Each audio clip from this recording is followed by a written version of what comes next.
Hello and welcome to my channel. For those of you who don't know me, my name is Paul and this is my second video.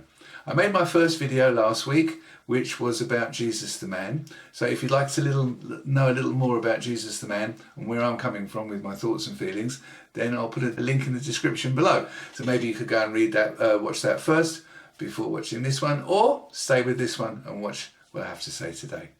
Now, what I'm trying to say is about Christianity, about how I don't believe Jesus was a Christian, and I would like to tell you those thoughts. However, if you're a strong Christian or you have strong Christian beliefs and anything I say offends you or upsets you, then please move on.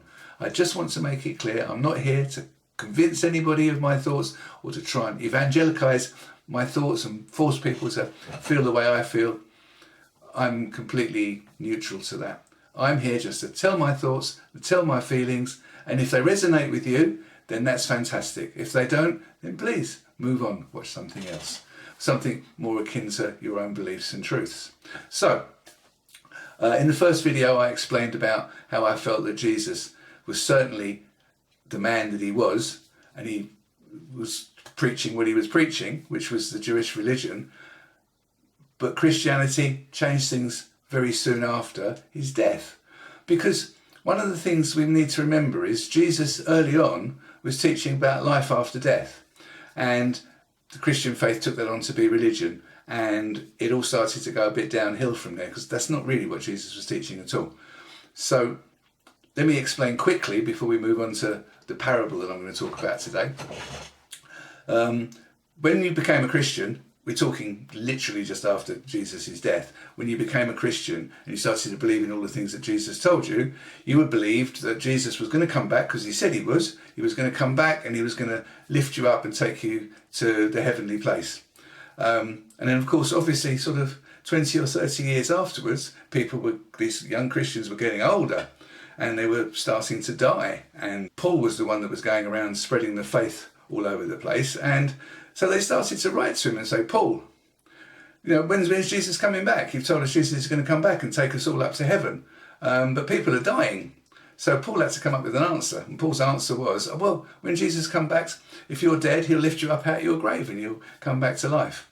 And that's where that all comes from. So let's understand that first of all from my point of view. Let me say, when Jesus was asked a question, he'd reply to that question with a story called a parable.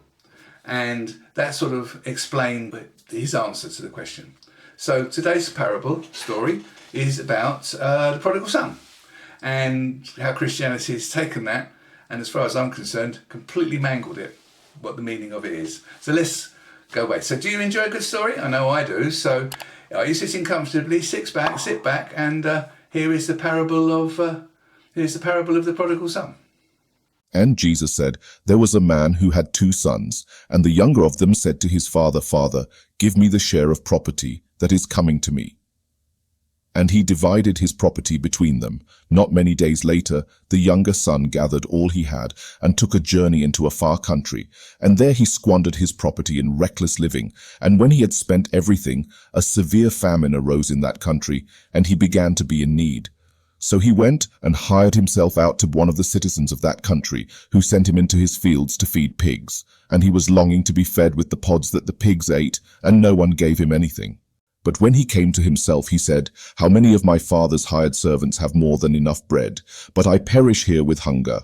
I will arise and go to my father, and I will say to him, Father, I have sinned against heaven and before you. I am no longer worthy to be called your son. Treat me as one of your hired servants. And he arose and came to his father. But while he was still a long way off, his father saw him and felt compassion, and ran and embraced him and kissed him. And the son said to him, Father, I have sinned against heaven and before you. I am no longer worthy to be called your son. But the father said to his servants, Bring quickly the best robe and put it on him, and put a ring on his hand and shoes on his feet. And bring the fattened calf and kill it, and let us eat and celebrate. For this my son was dead, and is alive again. He was lost and is found. And they began to celebrate. Now his older son was in the field, and as he came and drew near to the house, he heard music and dancing. And he called one of the servants and asked what these things meant. And he said to him, Your brother has come, and your father has killed the fattened calf, because he has received him back safe and sound. But he was angry and refused to go in. His father came out and entreated him, but he answered his father, Look, these many years I have served you, and I never disobeyed your command, yet you never gave me a young goat, that I might celebrate with my friends. But when this son of yours came, who has devoured your property with prostitutes, you killed the fattened calf for him. And he said to him, Son, you are always with me, and all that is mine is yours. It was fitting to celebrate and be glad, for this your brother was dead and is alive. He was lost and is found. So, did you enjoy the story? You can see from a Christian point of view how easy it is to decipher the story that the prodigal son is the sinner who goes away from the church, behaves really badly, and wants to return to the church. When he repents, realises he's done wrong, and God takes him in his arms and wraps him up and gives him a big hug and tells him how much he loves him, and that's that, and everything's fine and honky-dory. So, very simple.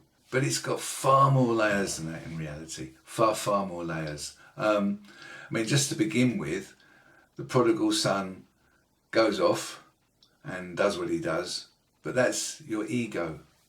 That's you. That's all of us chasing after the material, looking for the material in the world. Want, rather than need. I want this, I want that. I want your wife, I want to have the best car, I want to win the lottery, I want to have loads and loads of money so that I can do whatever I want to do and I can squander it and I don't have to look after anybody else. That's your ego. And when you start to realise that there's got to be more to life than this, there has to be more to life than this. Where am I? Why am I here? What am I doing? What's my goal in life? What's my destiny? When you start asking those questions, you start to realise that you're moving on from your ego. You're starting to think to yourself, is there more to this? Now, Christians talk about soul, and that's the thing that when you sin, gets blackened and becomes, you have to go and have your soul cleansed. But rather, the soul is we talk about the higher self. So your soul is your spiritual entity. It's inside you. And it is, I believe everybody has a soul, and that's where our spirituality comes from. What we do when we move into the material world is we disconnect from it, and we're not following it. And what Jesus is saying in this story is, when we've disconnected from it, when we really hit rock bottom, when we really realise how far away we are, and there's got to be more to life than this, what is going on, that's when we can start to reconnect to it. And when we do start to reconnect to it, our soul doesn't look down on us and say, no, you did all that terrible things. It just is delighted and it welcomes us back. It is so delighted it welcomes us back into our own spiritual self, which is the Father. And that's what happens. Then, there's loads of other layers to it that we could go into about the fatted calf and the robe and the ring and the shoes. And they're all layers that the Jews would have understood about how you prepare yourself. And that's would have, we won't go into the details here, but that's basically all part of the different layers that explain what my beliefs are. And the other son who comes back and says, I'm not having anything to do with it. He buggered off and spent all it and everything. Now he comes back and you welcome him back. That is us again. But this time that is the judgmental us. That's, when you're sitting in wherever you're sitting and you see something happening in your brain, you're going, what's that person doing? What are they all about? That's dreadful of them. Why should they do that? And all the things that go in your mind, or particularly the things that go in your mind that judge yourself. How many times have you woken up in the night, suddenly start remembering all the things you've done in the past that might have been embarrassing, or where your brain is saying to you, well, that was a stupid thing to do, you're stupid. Which, let's face it, we're self-sabotaging all the time, aren't we? But that's the brother.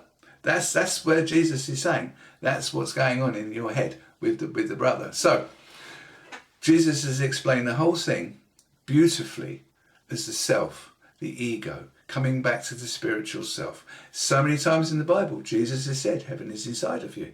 Jesus says, it's inside of you. Look for it, search for it. Now, with a lot of these parables, when we see Christianity saying, particularly in some of the parables, stories, the Christianity is saying things like, well, don't cast your seeds on stony ground, because what Jesus means by that is that, it's not for the Jews anymore, it's for the Gentiles now. Really?